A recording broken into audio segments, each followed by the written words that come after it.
Welcome to the Family Law Now podcast and our YouTube channel, where we provide guidance and information on family-related questions. Remember to like and subscribe for more family law content and news. Today we're going to talk about marriage contracts. What are they? How are they enforceable and binding? What can be included? The element of fairness. Whether a marriage contract can be overturned, and why you should enter into a marriage contract. First question, what is a marriage contract? A marriage contract is a legal agreement between two married persons or two persons who intend to be married. The marriage contract affords some degree of flexibility in deciding property division and support if or when, in the case of death, the marriage ends.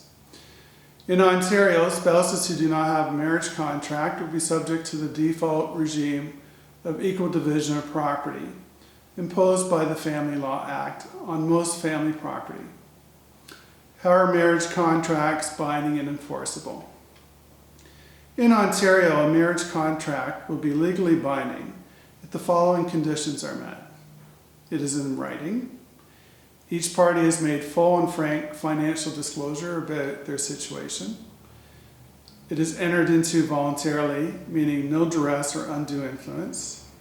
Each party had legal capacity and understood the contract. Each party received independent legal advice. The bargain is not unconscionable, and it is properly signed in the presence of witnesses. Marriage contracts are legally enforceable when the proper steps are taken to ensure each party has made full and fair and informed decision when agreeing to the terms of the marriage contract. When a court satisfies itself of all this, it is highly unlikely that a party challenging the marriage contract will be able to set it aside. What can be included in a marriage contract? Does it have to be fair? Well, spouses can make any type of financial arrangement in a marriage contract. There are a couple of major items which cannot form part of a valid marriage contract.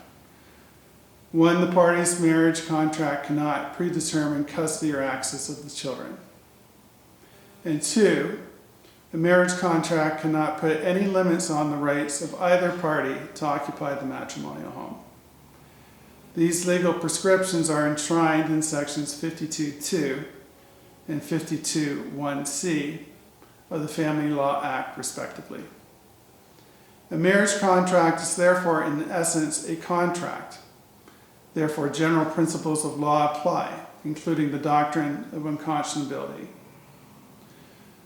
The doctrine of unconscionability is the idea that a bargain in a contract ought not to be unfairly one-sided to the point of shocking the court's conscience.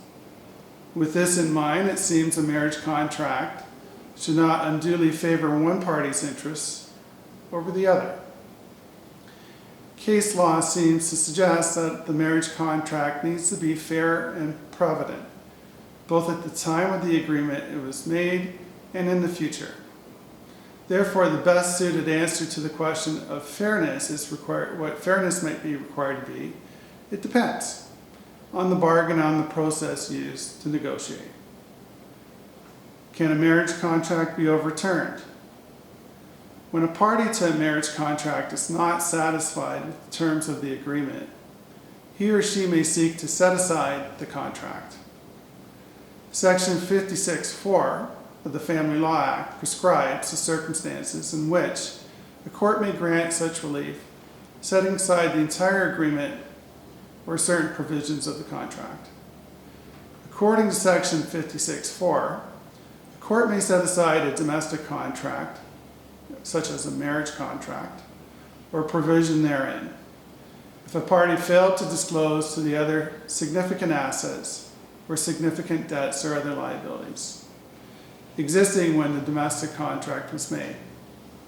If a party did not understand the nature or the consequences of the domestic contract, or otherwise in accordance with the law of contract. The most common reason why a party seeks to set aside a marriage contract is if the other party did not disclose a significant asset, debt, or liability when the contract was prepared.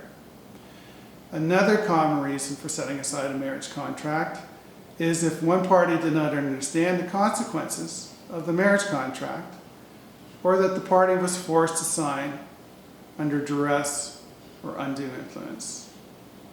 Why enter into a marriage contract? Marriage contract is a prudent and valuable tool for protecting certain property in the event of separation or divorce. It allows couples the opportunity to divide property brought into the marriage and property earned throughout the marriage in a manner that differs from the statutory regime of equal division. It can protect one party's substantial wealth or asset from division with the other party on separation or divorce, or to avoid the complicated exercise of accounting for the increase in the value of existing property, excluding it from equalization, or to establish or reduce or otherwise limit the duration of spousal support, provided the agreement does not do away with the payment of any spousal support in the first place. I'd like to thank our listeners and watchers today. You can subscribe to our videos and get notice of upcoming videos that we're producing. You can like and comment on this video or our podcast. We're going to endeavor to answer all those questions at the end of each week. Thank you for watching. I'm Russell Alexander.